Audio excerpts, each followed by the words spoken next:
안녕하세요. 오늘은 2019년 6월 7일자 화강신문의 오늘의 생각을 읽어보도록 하겠습니다.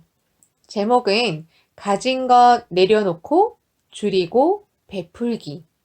칼럼니스트 김원태님의 글입니다. 긴 세월을 노년으로 사는 인구가 늘고 있다. 노년기에 들어서면 자신과 주변 모든 것들이 생명력을 잃고 시들어 간다. 서가에 빼곡히 꽂혀 있는 책들은 누렇게 변하고 애장품들은 시류에 한참 벗어나 있다. 마음의 자양분이 되었던 레코드판, CD들도 먼지가 수북히 쌓여간다. 신체의 모든 기관에서 노화 현상이 일어난다. 환절기에는 걸핏 감기에 걸리기 일쑤이고 눈물과 콧물을 달고 산다. 눈이 자주 침침해지고 거미줄이 어른거린다. 밥 반 공기로 끼니를 때우는데도 항상 배가 더부룩하고 생배앓이가 잦다. 매워도 시어도 짜도 달아도 식욕이 당기지 않는다. 어쩌면 젊은이들이 모이는 식당에 가면 먹을 메뉴가 없다. 관절이 쑤시고 뻣뻣하다. 가끔 귀가 멍멍해지고 찢어지는 소리가 난다. 몸에 이상이 있을 때마다 병원을 전전하는 병원 의존형이 된다. 건강 염려증이 심해지는 메디컬리제이션 현상에 빠지는 것이다. 나이에 비해 젊고 건강하게 보인다는 주변 얘기가 공치사처럼 들린다. 작은 일에도 쉽게 지치고 간헐적으로 우울증에 빠진다. 배우자, 친구와 자주 말다툼하며 상처받고 후회와 자책을 반복한다. 이별이 두려워 만나지 않아야 할 사람을 계속 접촉한다. 뭔가 다시 시작도 하기 전에 짐짓 포기하고 회피한다. 남들의 시선과 평판을 의식해 할 말도 못하고 소심해진다.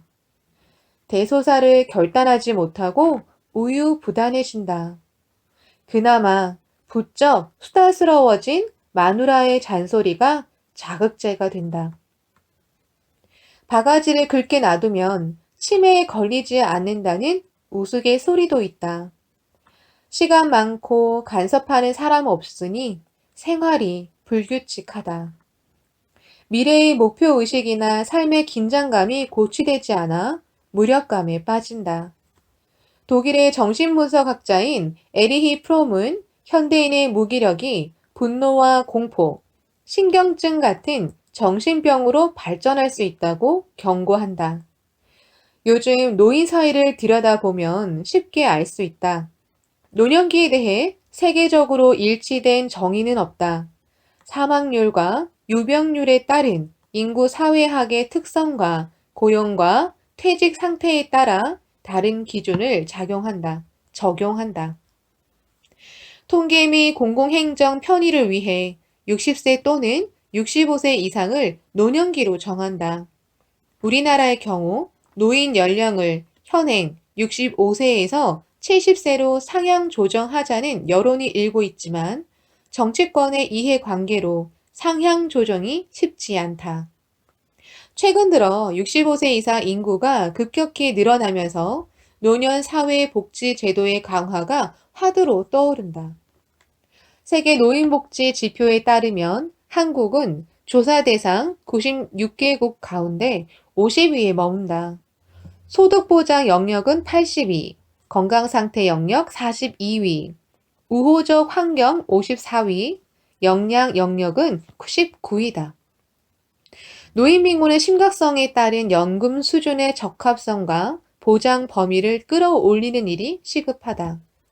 그렇지만 나라에만 나의 노년을 맡길 수는 없는 노릇이다. 노년기는 누구나 닥친다. 젊은이들은 왕성한 활동을 하면서도 노년기의 행동을 준비할 필요가 있다. 30세까지는 인생의 뿌리와 밑동을 튼튼히 하는 시기다. 65세까지 건강하게 성장할 수 있는 토대가 된다. 많이 배우고 돈보다 가치를 추구해야 한다. 노년은 누구나 처음 가는 길이다. 영국의 극작가 조지 버나드 쇼의 묘비명인 어영부영 우물쭈물하다 내 이럴 줄 알았다고 해학적 해석으로 알려져 있으나 오래 살다 보니 내게 이런 일이 생길 줄 알았다가 본 뜻이다. 하루하루 무심코 살아가는 젊은이들, 특히 무위도시 가는 노인들에게도 경종이 된다. 큰 족적을 남긴 대문호이면서도 인생의 마지막 순간에는 회오와 유감을 남겼다. 프랑스 과학철학자 바슐라르는 유년을 천진함의 학교라고 불렀다. 노인들은 잃어버린 유년기의 몽상을 되찾아 근엄하고 딱딱한 자세를 고쳐야 한다고 충고한다. 긍정적인 사고로 감탄의 어휘를 자주 사용해야 한다. 기나긴 노년 시대를 여행하려면 최소한의 짐만 챙겨야 한다. 내려놓고 버리고 베푸는 것이다. 가진 것이 아까워 끌어안고 전전긍긍하면 인격을 잃게 되고 추해 보인다. 노년 시기에는 하기에 따라 누구에게나 모범이 되고 즐거움을 줄 수 있다. 세상을 위해 봉사하고 헌신할 수 있는 시간과 재능이 있다.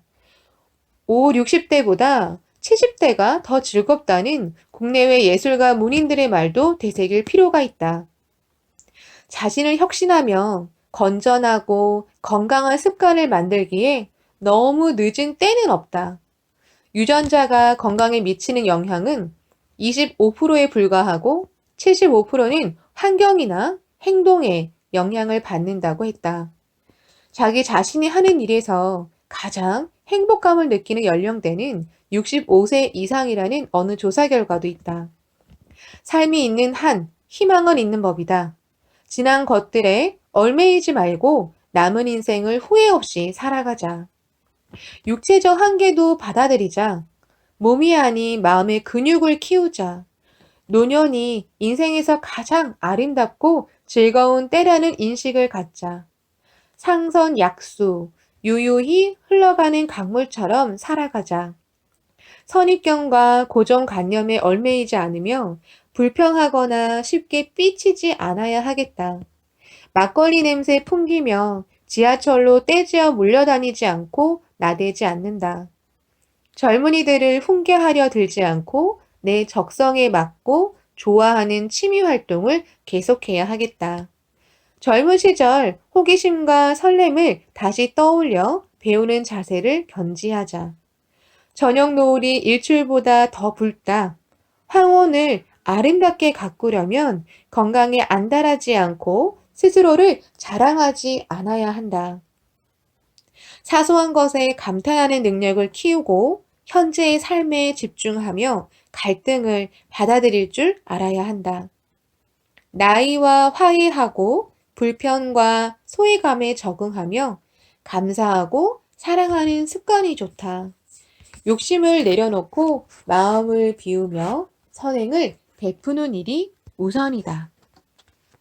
네, 오늘도 감사합니다.